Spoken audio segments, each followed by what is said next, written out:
Anyways, we have Salim Valji. He is getting set up from TSN. Hey. TSN, the sports network. In front of the green I wanted screen. to, honestly, I was thinking about it, but like I got my suit fixed in yesterday because I was on Jay's show. And then I was like, I wonder how similar Danny and our outfits are going to be today. And I knew that like Pinder had the beanie and like someone else, Dean had the glasses. So I figured I'd try to blend in a little bit in my new environment. With the Nation Network. Yeah. Crew. Yeah. Now let's remember that I declared the Toque season was over in like mid-April. You have a lot of declarations though, Danny. I can't keep up with them. You were going to do a pink off with Julian. That was a declaration. Okay, so we were going to do a pink off because both Julian and I wear Julian McKenzie from The Athletic wear a lot of pink. The reason we didn't do it is because the Flames missed the playoffs, so it felt inappropriate to come dressed in full pink. Daryl's last press conference. Daryl's last press conference just like that. Yeah, so we canceled that. I'm sorry, is Calgary so smoky because your style is so fire? You do? Holy Cami, got the lines going. I knew it was worth a 10-minute drive over here today. You want another good line? Welcome to the Oodle Noodle studio for the first time, pal. Yeah, this is great. I was, you know what? Like I was thinking because Northwest and Southwest, like I was crossing my fingers. Sorry, a little bit, but like I knew it was in Marta Loop, but you didn't specify whether it was Northwest or Southwest. So I was like crossing my fingers that what I read that it was here was. I was just nervous because good luck parking in this. Yes, neighborhood. yes, oh my yes. God, that as well. That as crazy. well. I had to I've go parked like right out front every single time I've come here. You just get lucky, hey? Like 4 blocks up that way. I've got to go to Marta Brewing Company after this. Nice. So my car will likely be staying there overnight. Think it should be good. Salim, how are you? What is keeping you busy here in mid-May 2023? Mid-May 2023. Well, getting immersed in CFL season again. Obviously the stamps and trying to kind of get back into that. And we have a lot more of work, I guess, with like the franchise changing over cultures a little bit with Bo no longer being there and Dickinson having some added responsibilities. So just doing my homework on that front, paying attention to what's going on around the world of hockey. And I've done some CHL ratings. So that's been fun trying to humanize those young players as they kind of begin their quests for the Memorial Cup. And obviously there's a big search right now going on for the next leader of the Flames hockey operations. So it's crazy, right? Like we did this whole, at the start of the show, we were just like, hey, there's a bunch of stuff happening. Roughnecks, Wranglers, Cavalry, all this stuff in Calgary.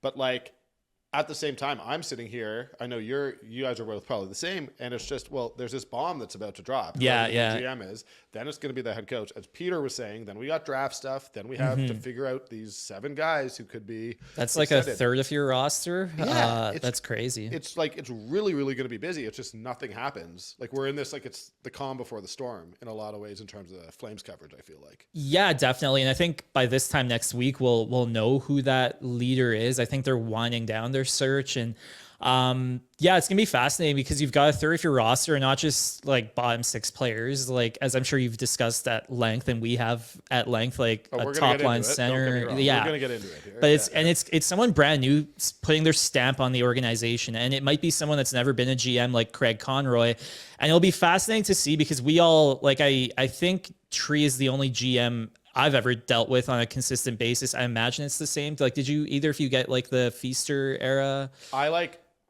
I sat in the Saddledome press box. Okay. 4 feet from Dave Feaster. Okay, cool. He was in the like fancy box. With I was a student That's and the students closest weren't I allowed ever in. Okay, that's fair. But then Peter just posited, what if Treliving just decides to come back? Still in town. I don't think it's a possibility. I feel like after they've denied him permission, I can't imagine. We're gonna get into that too. We gotta go one step at a time. Sure, yeah. I want to ask you because so for the record, we play on the same slow pitch team, which I've got a rant that I want to. Neither of us are carrying that team. Full disclosure. I'm okay. I'm okay. I've only played once, but yeah. Either way, we're gonna get into slow pitch at some point. Yeah, I got something to say about people who take walks. The Moneyball hits Calgary media slow pitch. Yes, That's the headline there. This is the only thing I'm going to say about slow pitch, and then we're going to move on and never bring it up again. If you are playing recreational slow pitch and you are an adult and you take a walk, I'm trying not to swear, but like, you're a dork. You're a friggin' nerdlinger. Like, don't take walks. You are not paying $50 to $60 to show that you have a good eye. You were paying the money to swing the bat. The team that we played on Monday took probably grown men took like 7 or 8 walks in the game. And it was like, cool, you guys, you're beating us, but like, you're losers. And I just want to like go on record. It is recreational slow pitch. Swing the friggin' bat. I'm done with these guys. That's all I'm going to say. We will move on. There's the one hardo on every team. I think there were a bunch of them. It wasn't wearing one on this team. fast sunglasses. When my 4-year-old nephew shows patience at the plate, I'm like, clap. Good for you. You are an adult. Swing.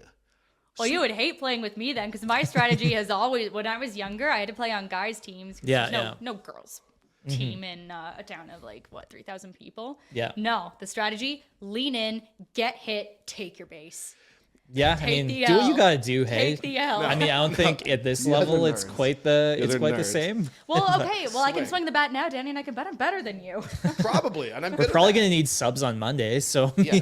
it's your first opportunity. I'll Cami. be in Metropolitan Scottsdale. Oh. I'll be sure to ask Yotes fans what they think about what's what down there. I'll report back. I am, as technically the host, I am going to try to bring us back in every once in a while when we inevitably just. It's worth noting, like we hike together, we drink together, like we're friends. We're buds. I'm going to try to keep it on sports topics because we could talk about what you're doing in Arizona, and it sounds like a lot of fun, but not just yet. I'm gonna black out a tooth. Tell us about the Wranglers. Right now, I gotta go Flames GM stuff. I would still put my money on Craig Conroy as the GM with Jerome McGinn left for 1 year in a sort of advisory role and then coming on more full-time when he finishes in the Okanagan. Do you think I'm wrong? I think, okay, so they had a pretty long initial list of close to 40 people. They talked to a lot of human beings, and I don't think that was just to show Murray Edwards sort of a fake search. Like, I think they were really invested in getting different opinions, which is extremely important when winning a playoff series is a once-a-decade event for you, right? And it has been here for a long time. I'm less convinced now than before that it's going to be Conroy, but I still think he's the favorite. I look at the number of outside voices that they've talked to and the desperate need to rejig how you do things. And it's not just trades or contracts, but it's the approach to advanced stats. It's the relationship between front office and coaching staff, which you got to think cannot get lower than it was this past season.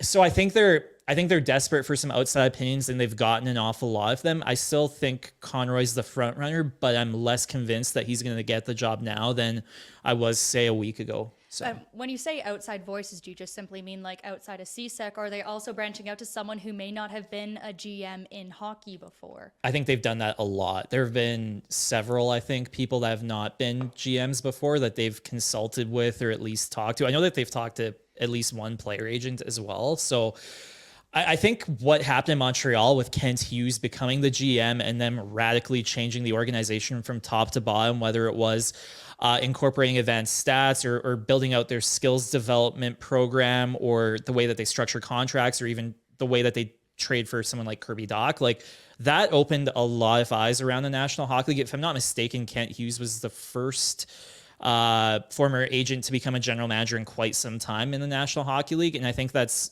opened eyes, including here in Calgary. So that's a route that I'm really intrigued if they go down the road in and figure out, hey, we've got to change how we do things over here. I'm sure we'll get into competitive windows and stuff later on, but how do you maximize this team?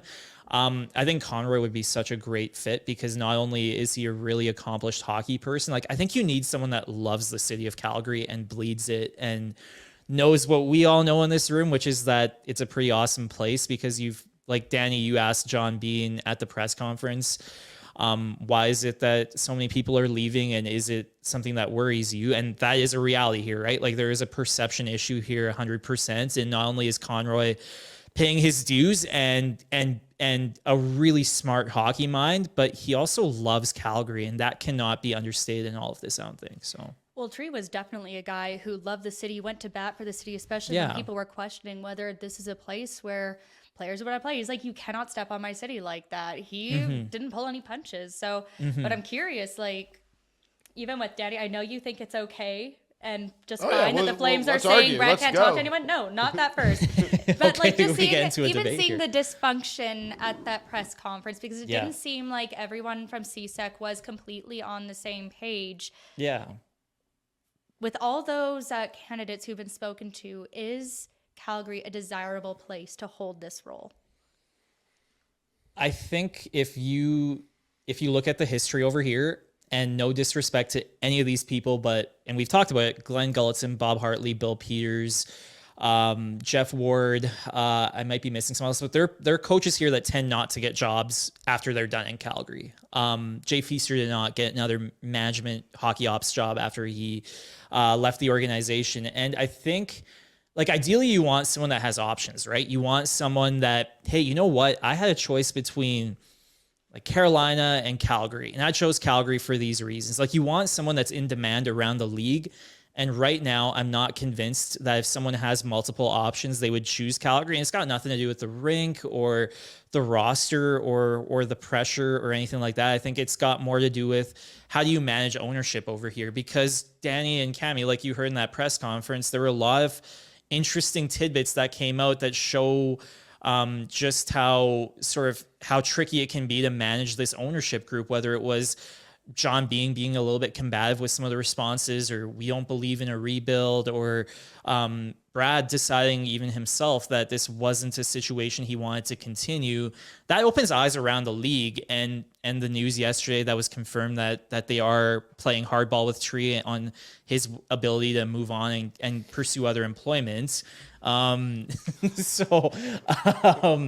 we can get into that, but I don't think this is as desirable a place right now as they want it to be. And those are just a few of the reasons. And I think they've got to work on the public relations element of, refining your message and delivering it with some sort of smiles or genuineness, because there is a perception issue here right now for sure. You're bracing for this right now, I know, but for if you're sure. watching the YouTube stream, if you can see Danny revving his goddamn engine over there, flexing, this is how I like to imagine There's he prepares. the This biggest is how he starts his volcano, Twitter the rants. biggest volcano in Alberta right now is sorry. actually a couple of feet. Yeah, this from is us. Danny getting ready to go on like a storm. This suggestion Doing like that the Aaron Calgary Judge Flames side eye. should be nice to Brad Treliving. Dude, you turned down the contract extension. You are still under contract. This is a competitive business about wins and losses. Brad Treliving should not be allowed. There's zero chance I would be allowing him to speak to everyone. What advantage does that give to you? People on Twitter say you're nice? People on Twitter, people around the league are like, well, it's a good thing that they put themselves at a competitive disadvantage by being nice to Brad Treliving. This is a cutthroat industry. Brad, I'm sorry. I have all the respect in the world for Brad Treliving, but the Calgary Flames need to, until after the draft, it was what Peter Maher was saying. Literally, Brad probably knows a lot about what they're thinking in terms of the draft. You can't let him go to another team.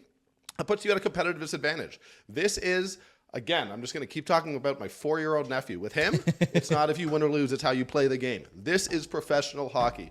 I cannot fathom why it matters that they are being quote unquote mean to Brad Treliving. They need to put themselves in the best possible position to win, and having Brad go and interview and have that information about their strategy over the next couple months puts them at a disadvantage, and there's no way they should do it. That's fair. My counterpoint is, okay, so, and I agree, it's cutthroat. This is professional sports. There's a reason why these athletes and executives are making a lot more money than we are. My counterpoint is this. We talk about the perception issues in Calgary. Kachuk, Gaudreau elected to move on. Treliving did as well. I think there was rumblings that there were other players, obviously at the press conference. We saw Backlund and Lindholm. You have a perception issue over here. And it's rare that they've brought in the best candidates for these jobs. Treliving, I think, turned out way better than anyone would have thought in his ability to do the job, manage up, everything like that. So I think you're trading. Okay, so you're being mean to Brad, sure. Or you know what? You're just honoring the what's on the paper. You're not even being mean. You're honoring what's on the paper. But I think by doing that, you're trading, honoring that for further perceptions that you don't treat people well, you don't reward. But it's the assumption that not allowing him to speak with these other teams and interview and accept jobs is not treating him well. That's what I reject. I think that they're literally treating him as a professional who signed a contract, and he's still under contract. What does that do? When I sign a non-compete clause, and then go try to work for someone other than Post Media after I quit, they're not being bad to me by holding me to the non-compete clause. Like, that's not like the perception of that. Like, I signed that. I agreed to that. Like, I don't think the Flames are doing a single thing wrong. Again, all of this is alleged, although I believe the reporters. But like, the perception to me, if they allowed him to do it, is that they're an organization that doesn't take winning seriously enough. Oh, I don't think that. I think the perception is, you know what? We had this guy for close to a decade. He did probably above and beyond what we thought. Like, people notice when you don't treat people classily on the way out, right? And if you're let's say, okay, like they're like offering him a contract to extend, which he declined. I mean, like he's the one on the way out. They didn't push him out. I think they kind of did. Walk, and according to Don Maloney, said that he wanted to walk because he needed a break from being a general manager, and now he's saying, "Oh, I want to go be a general manager with another team." I think the Flames are in there. And I know a fan highlighted that quote. I think Brad, like, I imagine he wants to get back into it as quickly as possible. I don't think he had his eyes on a break quite like maybe Kyle Dubas said he did the other day. But what does that tell, say, Eric Tulsky? You've got opportunities here, there, everywhere.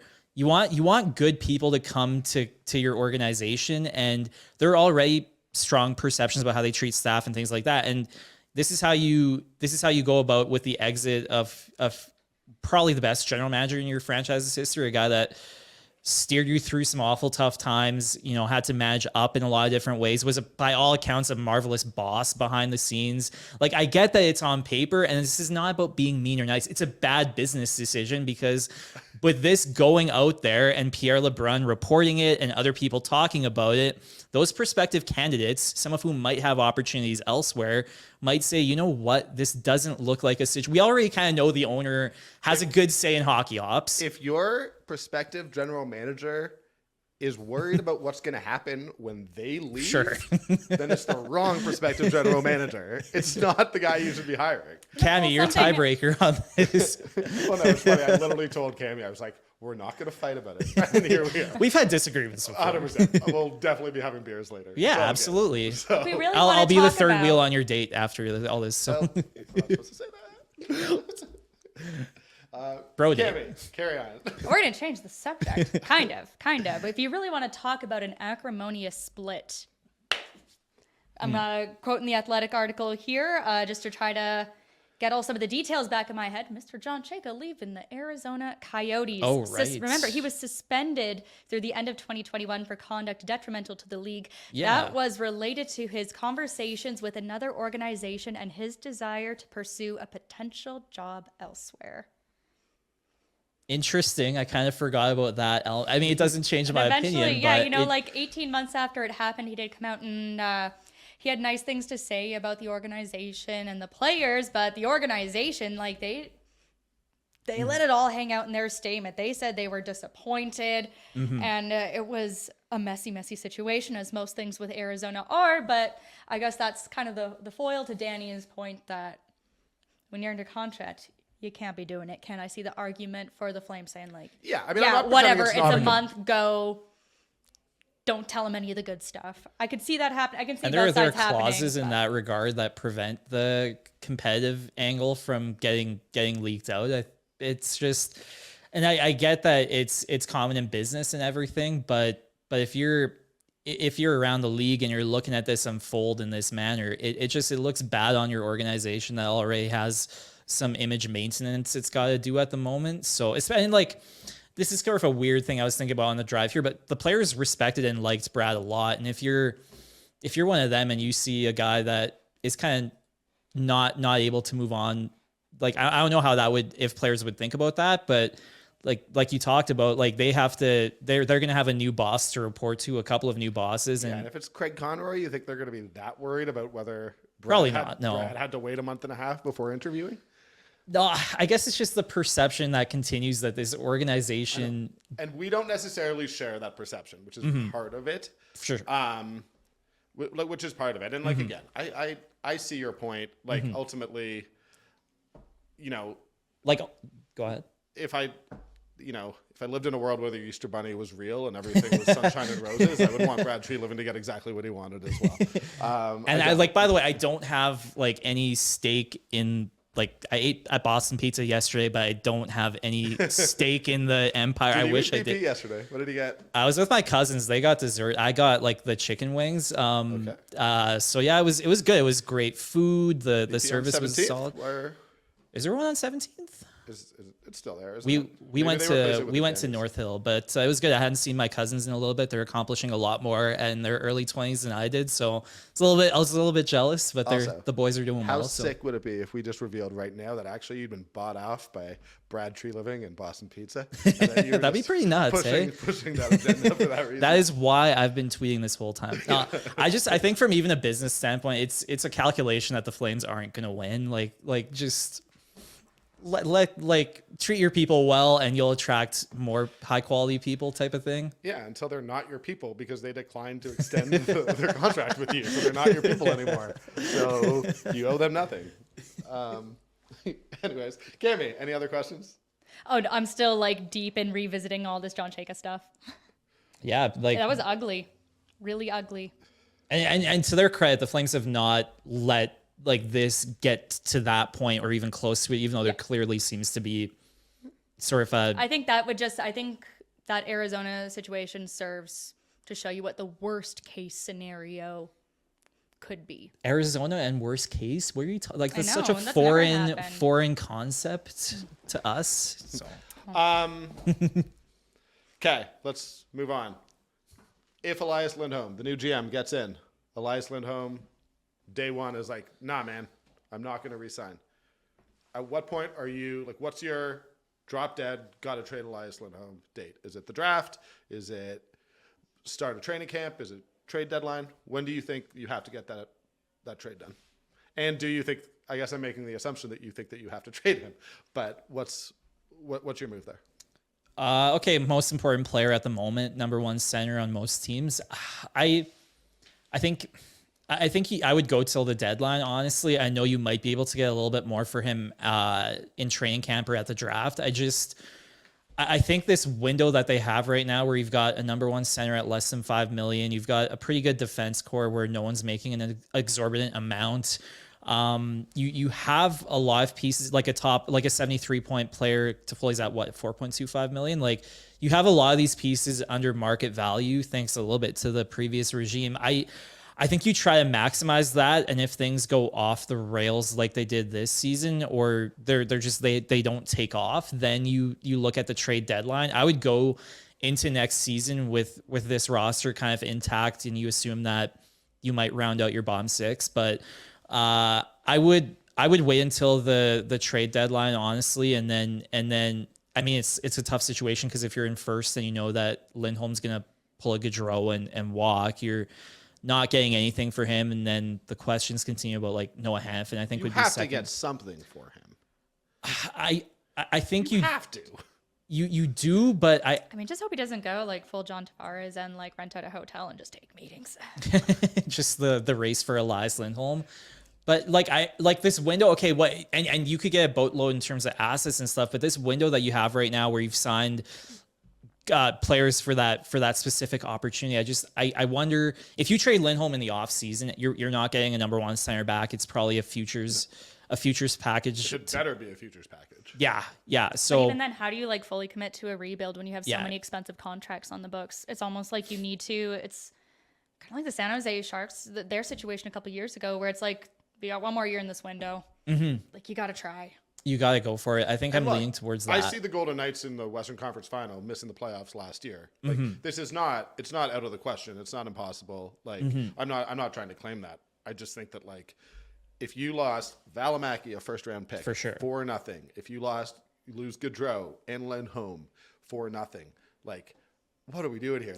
There's asset management and then there's asset management. And that's where bad. maybe okay, so if Hanifin and Lindholm are your two big priorities, right? Like I imagine Backlund's up there, but Hanifin I and think Lindholm, Hanifin's trade bait. I think he could get you a fair bit. Like I would almost prioritize one of them as regardless of where we are. I was basically saying Hanifin regardless of where we are. Toffoli's on that list too, right? Yeah. Okay. But like those two probably get you the most because they're the youngest. They're fairly cost controlled given what they are. Hanifin has like a top 3 defenseman in this league right now. I would basically maybe top 4.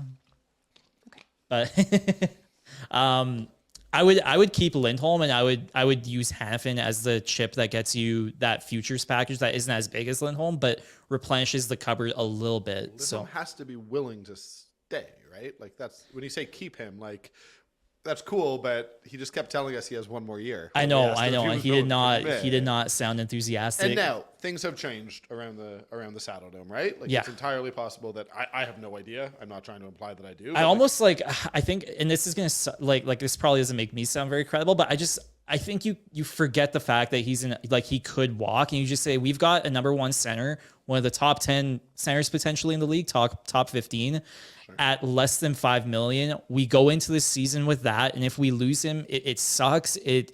But he's the product of a good hockey trade that we made. And if having him and losing him means that we get to, say, the second round of the playoffs or go even beyond that, then it's more than worth it. Like, he's almost your own trade deadline acquisition at that point. Like, I know that there's asset management, and frankly, the previous regime did not do a great job of that by the end of their tenure. But you also have a very good player at a very good number. And like, okay, you trade away Lindholm. Does that mean that all of a sudden you're dealing Huberdeau and Kadri and you're really doing the word that John Bean hates? Like it doesn't mean like you're kickstarting the But rebuild. You can't. It's like it's trade those, impossible. yeah. So they are between sort of a weird rock and a hard place where you can't quite rebuild, but you've got assets that could move on pretty quick here for very little. So what's up, buddy? we have a celebrity appearance here. I'm stealing my bike helmet, friends. Safety never takes a holiday, folks. For the rest of your show. Yeah, a rock and a hard place, but then like there's literally the giant boulder that is allowing 2 of your 3 first liners from last season to walk away and getting nothing in return. I mean, that's that's brutal for this organization to have lost. If they lose Gaudreau and Lindholm for nothing, you just can't allow it to happen. I mean, you have to read the tea leaves and make that call based on what is realistic. And if you think you're going for a cup, sure. I think that they think they're going for the cup, and I just like how many teams have had a number 1 center locked up at less than $5 million? Maybe I'm fixating too much I on think that. you got a lot of coming guys who are off. primed for a bounce back as well. Shillington will be back in the mix, which will take some of the load off of Tanev, who really had some injury problems this season. Yeah. And I think it's dangerous. Like, I know that sometimes you have to say, like, okay, we need to look at historically what have we not done well, but it's also dangerous to just make a decision when you're trying to lump it all in together into one steaming pile of crap. Yeah. Like, sometimes you need to look at this issue right now in a bubble. Yeah. Are you talking about the Lindholm issue or like Lindholm, the look 7? at Lindholm in a bubble. I look at a guy who can get me assets back, who didn't say he wouldn't resign, but We kinda implied he know wouldn't resign. Where he was leaning at that For point. me, right? for me, it's just a no-brainer. You deal for the assets, and you've got Huberdeau, Kadri, you've got some big contracts there, and that's going to be tough to move on from. But like realistically, I'd rather have something than nothing. And at the end of the next season with Lindholm, you're going to have nothing if you keep him. And I'd rather have young assets. And I don't really see like So, okay, if I they- understand the counter argument. I just think you take the risk of, like, okay, hold out till the trade deadline.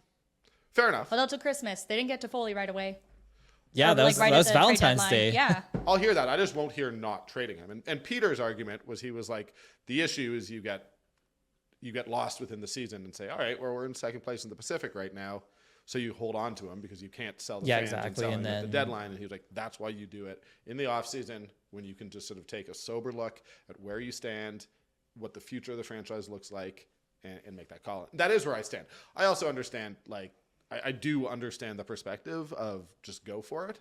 I just don't think that realistically. Well, and we I feel like the phrase "last dance" gets thrown around so much, but okay, you've got a third of like Last Dance, the Bulls had won 5 championships at the time. What is this the last dance of? Like, it's the second last dance since I got to Calgary in November 2020 because the first one was like Gaudreau. But okay, okay, and it might be. I don't see a path to them rebuilding easily if they deal Lindholm, like I said. And if you deal Lindholm, do you still expect to make the playoffs the next season, or like it does seem like playoff or bust, which kind of is in line with this ownership group. So what's the expectation on the ice if they deal Lindholm for young pieces. I mean, you don't have Kadri is your first line center at that point. I mean, I don't think you can realistically say you're a cup contender. No. I think if you try to you're bringing in Peltier, Dewar's playing next year. Is there another forward who's super ready? I don't think Zari's I imagine played there. Coronado probably plays. So those are 3 young guys, and plus you're probably trying to get at least one NHL ready guy under the age of 24 in a deal for Lindholm. So, and then a couple sort of draft assets or prospects, but that's probably where you are. I mean, you got Cole Schwint played a little bit for Florida last season. You've got young guys who can come up. This Wranglers team has been exceptional. So yeah, I mean, I think if Jacob Markstrom goes back to the form that he was in a year ago, I don't think it's out of the question that you could make the playoffs. We're talking 2 seasons from now, not next season, right? 2 seasons. Well, I mean, whenever would they deal whether you Lindholm? can re-sign Lindholm is a different question from whether you should trade him, because that's not within your control as far as I can tell. If you lose him for nothing, no, I don't.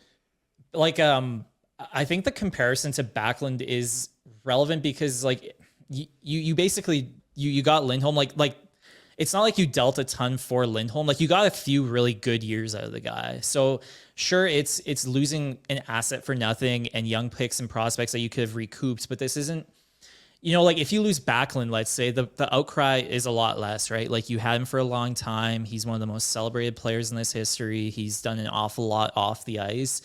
I mean, maybe they're not quite the same comparison, but you got a lot out of Lindholm for the time that you had him, right? And maybe it is.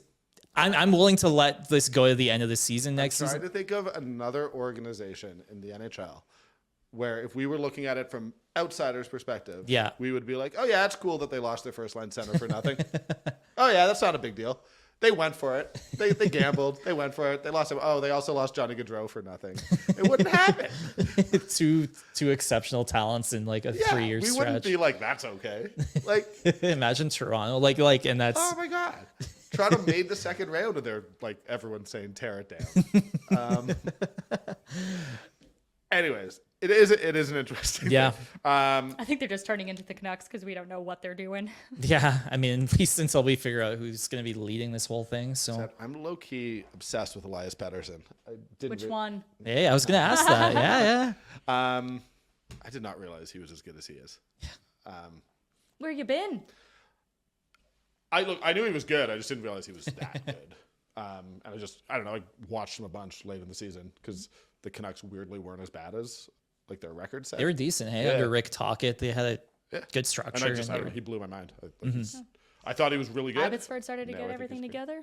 Oh yeah, they were fun to watch. Yeah, that's true. Hey, do we have anything else Flames related? I mean, hey, you're the host. I'm just here to hang out. What were we talking? We got through the number 1 center. Oh, yeah. What are the other questions around this franchise? Because there's no questions around this franchise. I guess the coach. No, I mean, I think ultimately, I think this is what I was sort of saying earlier, where the issue with this Flames team is there's a million things to talk about, and none of them actually matter until they get the GM hired. So like we are in this sort of holding pattern a little bit with the Flames, where, and again, I will say that personally, just because I like seeing people rewarded for years of service and hard work. For sure. I would be very happy to see Craig Conroy get the job. And the player thing is interesting, but I sometimes think like there's not someone with a magic wand out there who's going to come in and reinvent the wheel in terms of how the Calgary Flames are run. So it's like, I think there's marginal differences between guys, but for me, it's like just Conroy, smart hockey mind for sure in the organization, super popular in the community, knows sort of the direction the team's been going, likely has some tweaks. For me, he's just a perfect hire, especially when you add Ginlow wouldn't have said what he did publicly if he wasn't interested. For sure, yeah. And to be perfectly honest, I don't think he would have said what he said publicly if the Flames weren't interested in him back. I think that came from, you can read between the lines there a little bit, and for sure, I'd like those two. I'd like Jerome to be back part of the Calgary hockey community. And I think Conroy's done the work. So that is what I am like personally as a non-fan. That's what I would like to see happen, while also acknowledging that like as you said, they've talked to 40 people, and I don't know that any of them are good or bad candidates, truthfully.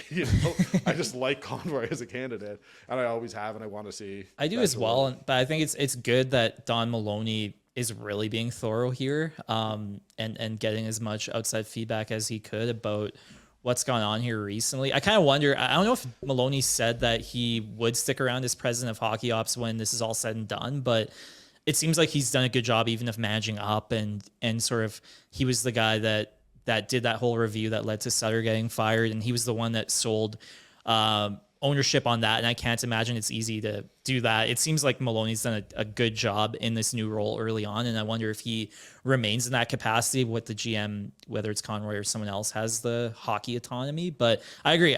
Craig is just such a great person to deal with as well. Like he exudes positivity, and the guy's traveled the world for this organization, and he's played a big role in some important moments, whether it was Gaudreau having the option to sign with any NHL team out of the first time he had the option to sign with any NHL team back at when he was at BU, and it was apparently Conroy that was the point person on that, and he's played a big role in some other prospects negotiations similar to that. So I hope he gets it. Like I think he's someone that exudes Calgary, and they need that. And plus the hockey stuff, you can't argue with that. Do you think that in his interview process, he asks, hey guys, what happens in 7 years when I'm let go? Am I going to be allowed to interview with other teams before my when I contract is resign up, or no? after the Huberdeau deal ends, when I resign, will you let me out of my deal 6 weeks? I think that's a very important point. This is an important question.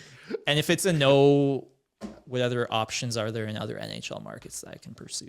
So I'm glad I got this enormous water. that's like a tourist water bottle. I That's went to like get one of it. those things you get in like I'm out hiking. and I'm dying. Do you want some? Yeah. I went to No. get. Teamwork. No, I'm sick. I'm not sick. Want it. All right.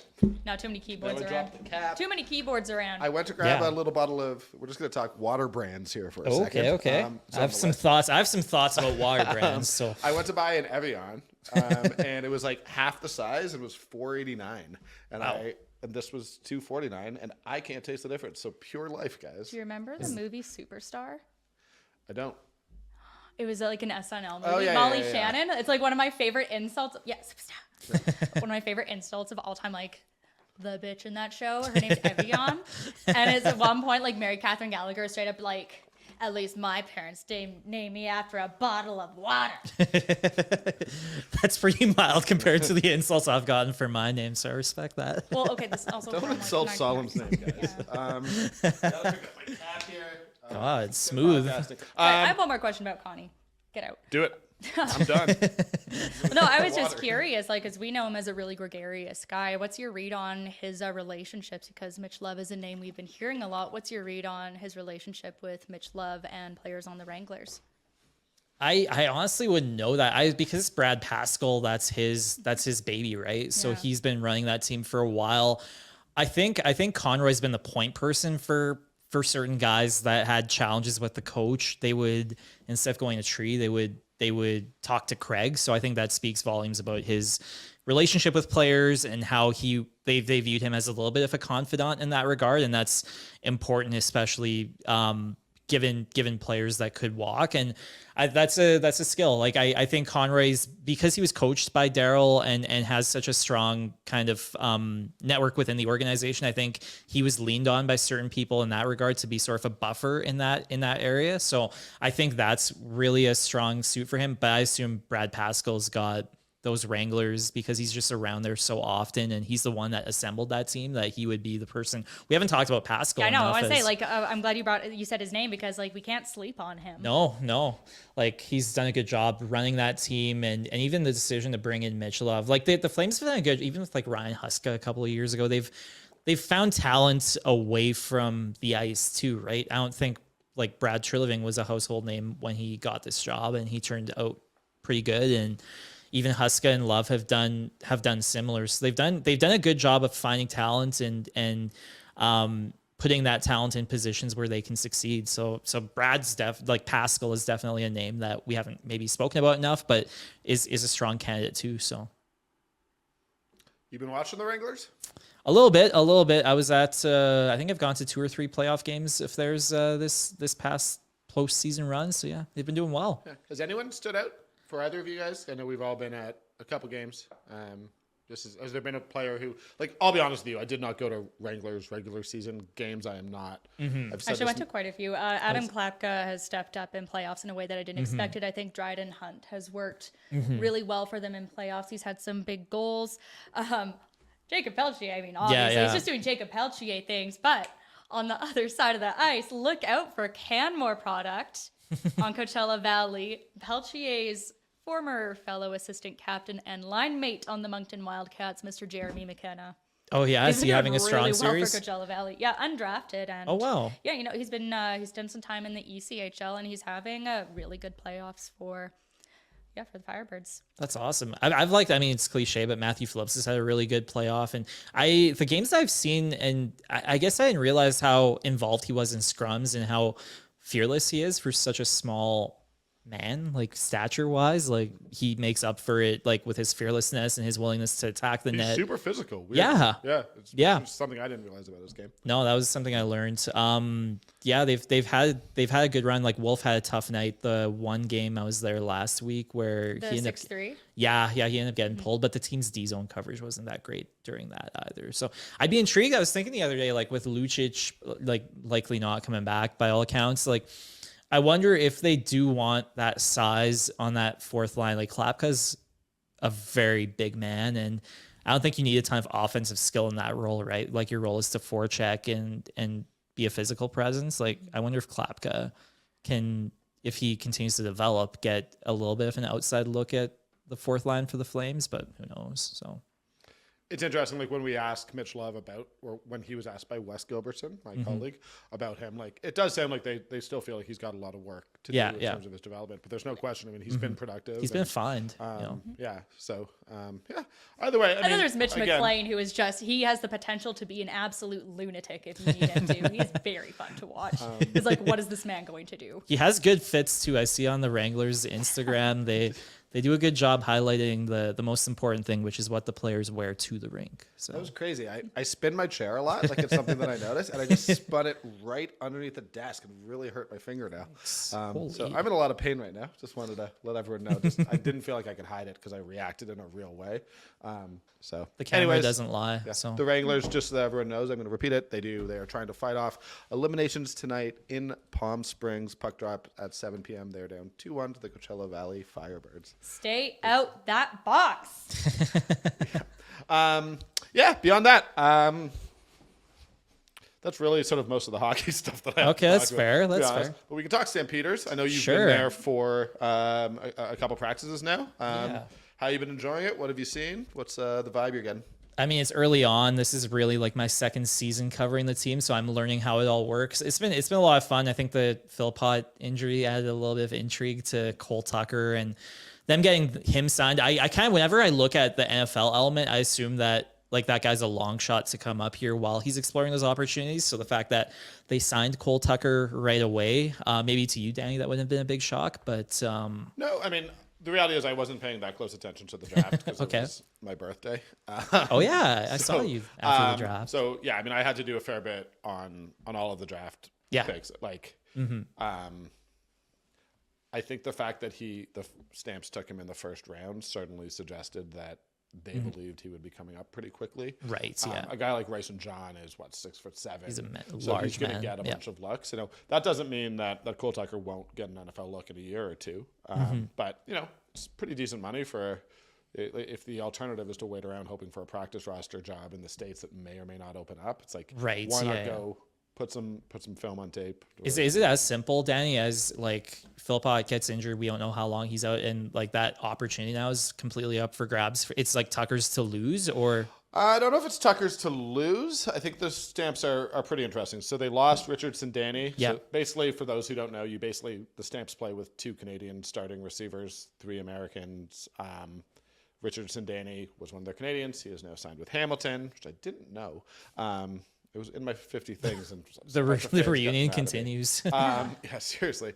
And then Jalen Philpott would have been the other starters. They lost 2 Canadian starters. I would expect Luther Hakanavanu sort of steps in for Sindani. So there's another Canadian spot that until Philpott is back, I think you'd look at Cole Tucker. I think Ryson John will be a end zone option. Yeah, at for least sure. to start. He's massive and can outjump any CFL DB. So, So it's interesting.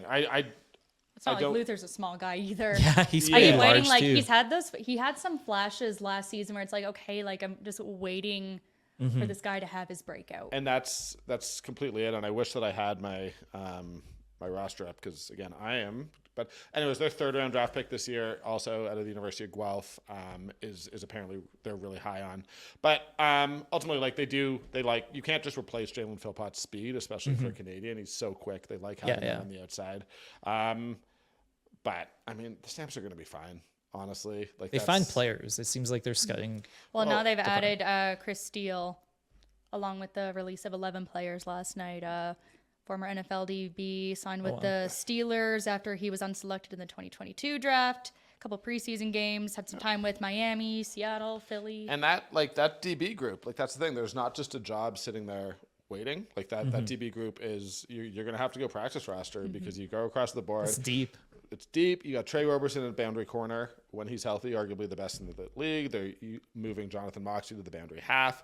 Brandon Dozier, super veteran, high-end guy at safety. Titus Wall at Sam's. I think Titus Wall, he would not have won most outstanding rookie last year, but had he stayed healthy, but he would have been number 2 for sure. And then Brad Muhammad at the field half, and then Nichelle Jamerson, who played like 5 or 6 games. Like it's a really, really good deep group. And I didn't even mention Kobe Williams. Like it's fun and it's not big names, but they've all played and they're experienced. And I'm just not worried about.